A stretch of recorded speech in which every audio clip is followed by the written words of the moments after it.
মহাপ্রভুর ভগবতা অনেক আছে। আপনারা নবদ্বীপ ধাম পরিক্রমা করেছেন, বিদ্যানগরে গিয়েছিলেন, সার্বভৌম ভট্টাচার্যের বাড়ি। সেই সার্বজপুরীতে একজন বিখ্যাত বৈদান্তিক পণ্ডিত ছিলেন। তিনি মহাপ্রভুকে বেদান্ত পড়াবার জন্য ইচ্ছা প্রকাশ করেছিলেন, কিন্তু মহাপ্রভুর প্রতিভাতে তিনি নিজেকে সমর্পণ করে দিয়েছিলেন। সেই সার্বভৌম ভট্টাচার্য জানতে পেরেছিলেন যে চৈতন্য মহাপ্রভু একজন সাধারণ সন্ন্যাসী নন। তাই তিনি সার্বভৌম শতক একটি গ্রন্থ প্রণয়ন করে জগৎকে জানিয়ে দিয়েছেন যে চৈতন্য মহাপ্রভু সাধারণ নন। আপনারা আরো এগিয়ে যাবেন রায় রামানন্দের স্থানে, সেখানেও দেখা গিয়েছে যে চৈতন্য মহাপ্রভু তিনি সাধারণ নন। রায় রামানন্দ তিনি দেখিয়েছেন, কহিলে দেখিনু তোমার সন্ন্যাসী স্বরূপ, এবে তোমার দেখিনু শামক করো। আজকে আমরা গৌড়ীয় বৈষ্ণব, যারা গৌড়ের আরাধনা করি, যারা গৌড়ের কথায় জগতে প্রচার করি, তারাই হচ্ছে গৌড়ীয়। সেই গৌড়ীয় বৈষ্ণবগণ তারা জানে যে মহাপ্রভু এই জগতে এসেছিলেন কেন।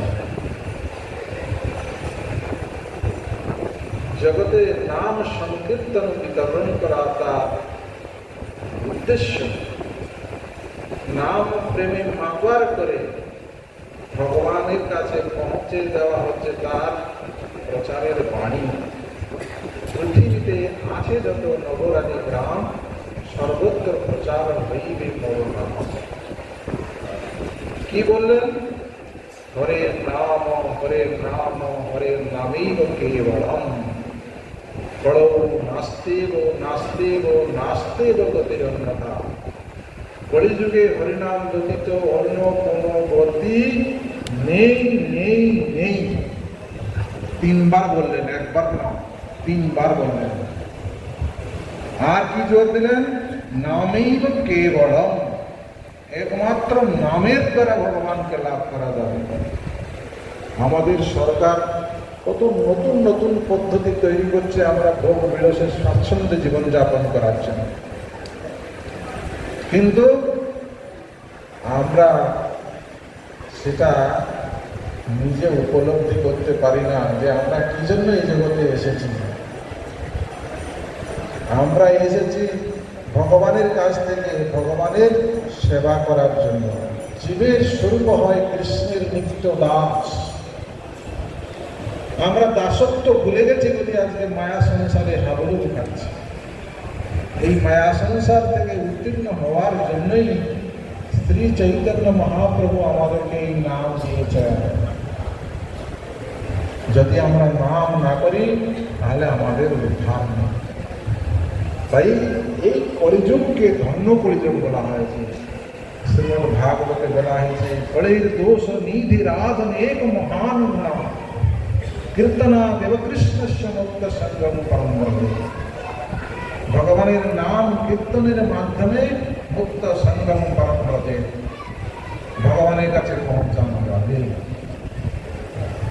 আমরা আজকে মুদিখানা দোকানে গিয়ে সিমেন্ট রড খুঁজে বেড়াচ্ছি, পাবো কি? তাই বলছেন, যদ ধ্যায়তে বিষ্ণুম তৃতয়া মুখী দ্বাপরে পরিচর্যায়ং ফলো তদ হরি কীর্তন। তাই আমাদেরকে কি দিলেন? হরি সংকীর্তন। কলিযুগে একমাত্র নাম দেওয়া মনে করে ভাই ভব সিন্ধু পার ধন্য কলিযুগে শ্রী চৈতন্য অবতার। এই কলিযুগে শ্রী চৈতন্য মহাপ্রভু এসেছেন ধন্য। আর আমরা এইরকম একটা কলিযুগে জন্মগ্রহণ করে আজকে ভগবানের নাম করতে পারছি না, এইটাই আমাদের বিপদ। এই বিপদ কে আমারে করিবে উদ্ধার, এই বিপদ থেকে আমাদেরকে উদ্ধার করবে কে? মহাপ্রভুর পার্শ্বদ মহাপ্রভুর এই জগতে এসে নাম প্রেম প্রচার করে বদ্ধজীবকে সব কথা বলে ভগবানের কাছে পৌঁছে দেবেন। তাই মহাপ্রভু মহাপ্রাণ্য অবতার। তিনি কি জিনিস দিয়ে গেছেন? অত্যন্ত গোপন জিনিস পরিবেশন করেছেন। অনর্পিতং চরিঞ্চিরাৎ কর্ময়া অবতীর্ণ ফলৌ। এই কলিযুগে করুণা পরবশ হয়। কাকে করুণা করা হয়? যে মুক্তি লাভ করেছে, যে ভগবত পাদপদ্ম লাভ করেছে, তাকে কখন করুণা করা হয়? তাই বলছেন করুণয়া অবতীর্ণ ফলৌ। আমরা যারা এই কলিযুগে জন্মগ্রহণ করেছি তাদের জন্যই বলছেন অনর্পিত, যাহা অর্পিত হয়নি। কোন অবতারে কারো দ্বারা যে জিনিসটা কোনো দিন অর্পণ করা হয়নি, তার মানে অত্যন্ত গোপন জিনিস, সেই জিনিসটা দেওয়ার জন্য মহাপ্রভু এসেছিলেন। তাই জন্য তিনি মহাবদান্য অবতার। করোনা সময়ে আলু দিয়েছে, চাল দিয়েছে, কেরোসিন দিয়েছে, দ্রব্য দিয়েছে। হ্যাঁ, বদান্য লোক আমরা বলি। কিন্তু মহাপ্রভু কি দিতে এসেছিল? কোন যুগে যে জিনিসটা দেওয়া হয়নি, অত্যন্ত গোপন জিনিস, সেই জিনিসটা দিতে এসেছিলেন। সেই জিনিসটা আমরা লাভ করার জন্য অনিচ্ছুক। আমার দুর্দৈব নামে নাহি অনুরাগ, নামের প্রতি আমার অনুরাগ নেই, এটাই আমার দুর্দৈব। গৌড়ীয় মঠ তৈরি হয়েছে কি জন্য? জীবের স্বরূপ উপলব্ধি করিয়ে দেওয়ার জন্য। আমি কে? জীব নিত্য কৃষ্ণ দাস, আমি আত্মা।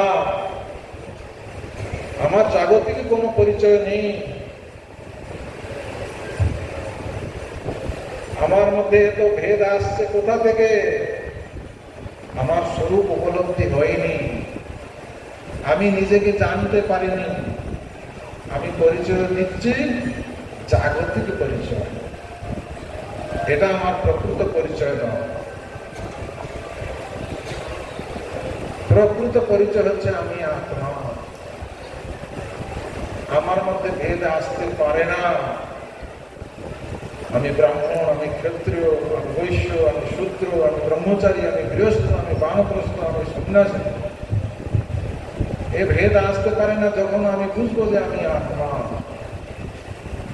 আমি কৃষ্ণ দাস।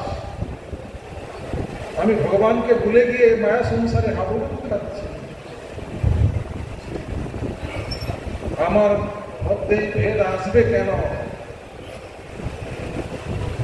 তাই জন্য শ্রী চৈতন্য মহাপ্রভু মহাবদান্য অবতার, জীবের স্বরূপকে তিনি জাগিয়েছেন।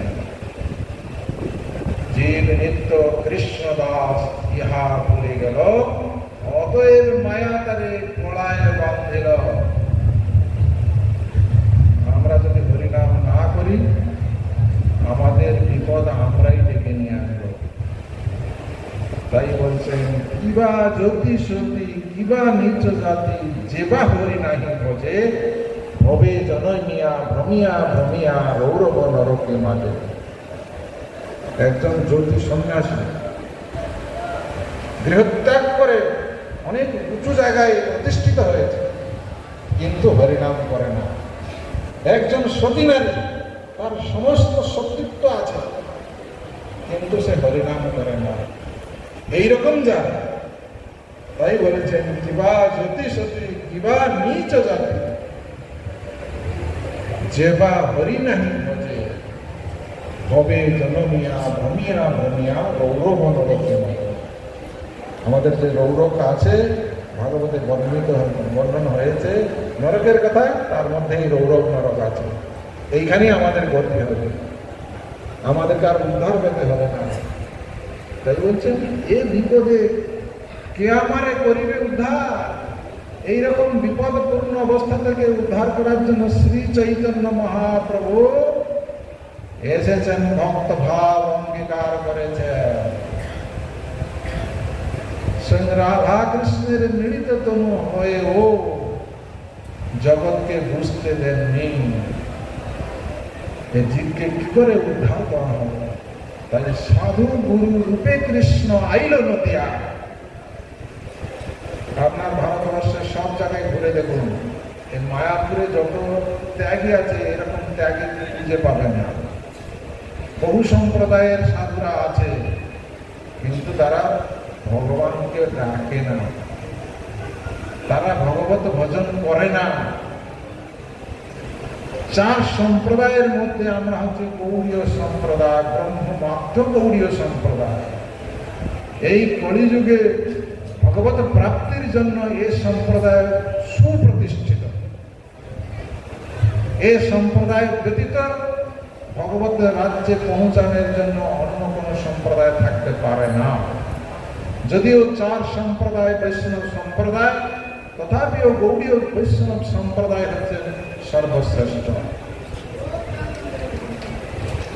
তাই দেখুন, আজকে আমাদের সাবধান হতে হবে আমরা কোন জায়গায় উপস্থিত হয়েছি। আমরা আজকে সচির আঙ্গিনায় এসে উপস্থিত হয়েছি মহাপ্রভুর পাদপদ্মে নিজেকে সমর্পণ করার জন্য।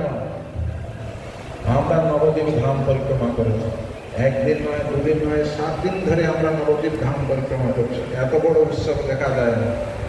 হাজার হাজার লোক আজকে আমরা প্রতিটা দিন নবদ্বীপ ধাম পরিক্রমা করেছি।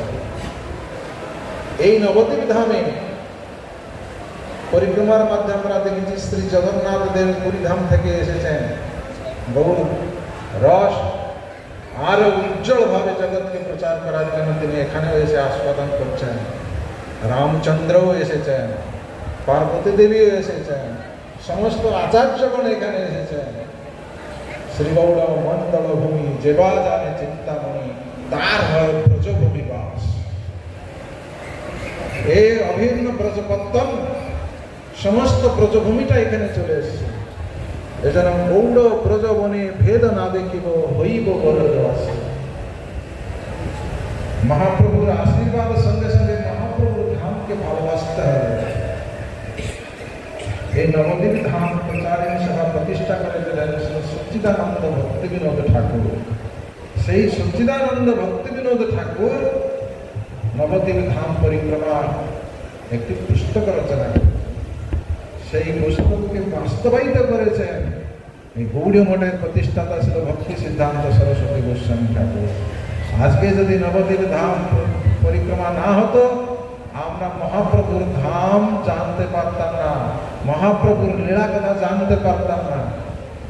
তাই মহাপুরুষগণ প্রভুপাদ এই জগতে এসে আমাদের জন্য কি সম্পদ রেখে দিয়ে গেছেন। তাদের বাণীর মাধ্যমে এমন সম্পদ রেখে দিয়েছেন যে আজকে আমরা আমাদের আত্মীয় স্বজন পিতামাতা সকলকে ভুলে গিয়ে মহাপ্রভুর চরণে নিজেকে সমর্পণ করতে পেরেছি। তা নাহলে আজকে আমরা যোগী জ্ঞানী কর্মী হয়ে বাইরে জগতে ঘুরে বেড়াতাম। তাই চিন্তা করুন মহাপ্রভুর মহাবদান্যতাটা কি, আমাদেরকে কোথায় নিয়ে এসছেন। তাই আমাদেরকে সাধু সঙ্গ করতে হবে। সাধু সঙ্গ সর্বশাস্ত্রে হয়, লবমাত্র সাধু সঙ্গ সর্বসিদ্ধি হয়। লবমাত্র মানে 1 সেকেন্ড के 11 भाग করে যাতা। সাধু সঙ্গ কি? আপনারা শ্রদ্ধালু এই নবদ্বীপ ধাম পরিক্রমা করেছেন, আপনাদের জন্য শ্রী চৈতন্য মঠ কর্তৃপক্ষ বিশেষভাবে থাকার ব্যবস্থা করতে পারেনি, প্রসাদের সুব্যবস্থাও করতে পারেনি। তাই জন্য আমি সকলের কাছে ক্ষমা প্রার্থী। কিন্তু আপনারা মহাপ্রভুকে ভালোবেসে মহাপ্রভুর ধামে প্রতি বৎসর এসে উপস্থিত হবেন। মহাপ্রভুর ধাম নাম প্রচার করার জন্য আমাদের সঙ্গে সহযোগিতা করবেন। তবে খুব ভালো লাগলো আমাদের সভাপতি মহোদয়, মাননীয় বিচারপতি তিনিও আমাদের সঙ্গে হাত বাড়িয়ে দিয়েছেন, এই সমস্ত কাজে তিনি আমাদেরকে সহযোগিতা করবেন। এই তাকে আমি ধন্যবাদ জ্ঞাপন করছি। এইটাই আমাদের পাওনা, আমাদের অন্য কোনো কাম্য নেই। মহাপ্রভু ধর্ম প্রচার করার জন্য আমাদের সকলকে চান। মহাপ্রভু খুশি হবেন, মহাপ্রভু খুশি হলে আমরা সকলে মহাপ্রভুর কৃপা আশীর্বাদ পাব। এই আশা আকাঙ্ক্ষা রেখে আমি আমার বক্তব্য শেষ করছি। মনসা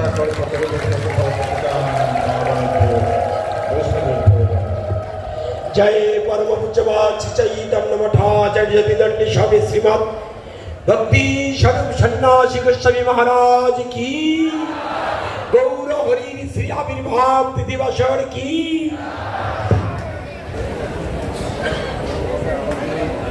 এখন আমরা